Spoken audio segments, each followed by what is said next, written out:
I don't want my wife to die. A funny death.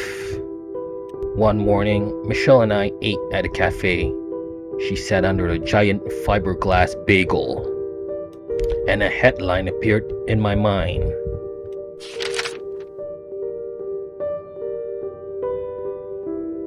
I asked her to move because there's no crueler death than a funny death.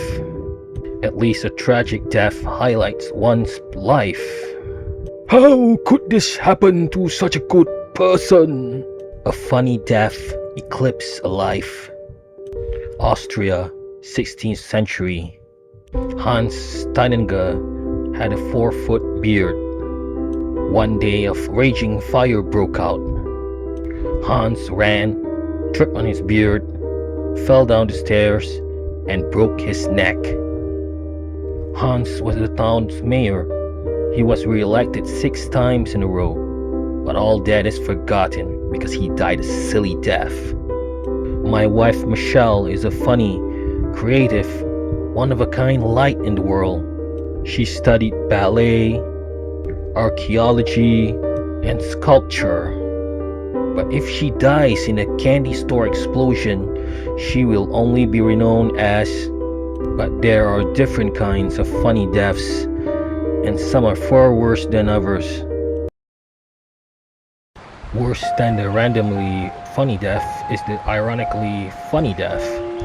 Ontario, Canada, 1911. British daredevil Bobby Leach went over Niagara Falls in a barrel and miraculously survived. Years later, he slipped on an orange peel, fractured his leg, and died from infection. An ironically funny death doesn't eclipse your life's accomplishment, it uses them against you. Michelle spent her life loving fashion. What if that's all just a lead up to a punchline?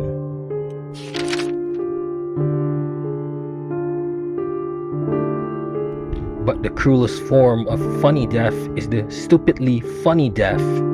A death that wipes out a lifetime of smart decisions thanks to a single questionable one. Toronto, Canada, 1993. Gary Hoy must have been an intelligent person. He was savvy enough to work for one of the top law firms in Canada, located in the 56-story Toronto Dominion Bank Tower. But his past achievements were all erased the moment he threw his body against the window on the 24th floor to prove the durability of the glass. I'm worried any one of these funny deaths could happen to Michelle. I don't care, I'll be dead. But if she dies first, I'll have to see people laughing at her death forever. And it will be forever.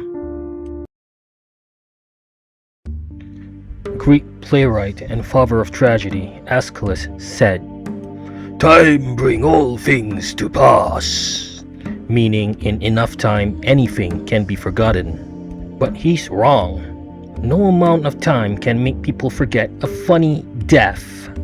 I know because Aeschylus died in 456 BC when an eagle flew by and dropped a turtle on his head. If Michelle's silly death can't be forgotten, then I have to make sure it doesn't happen.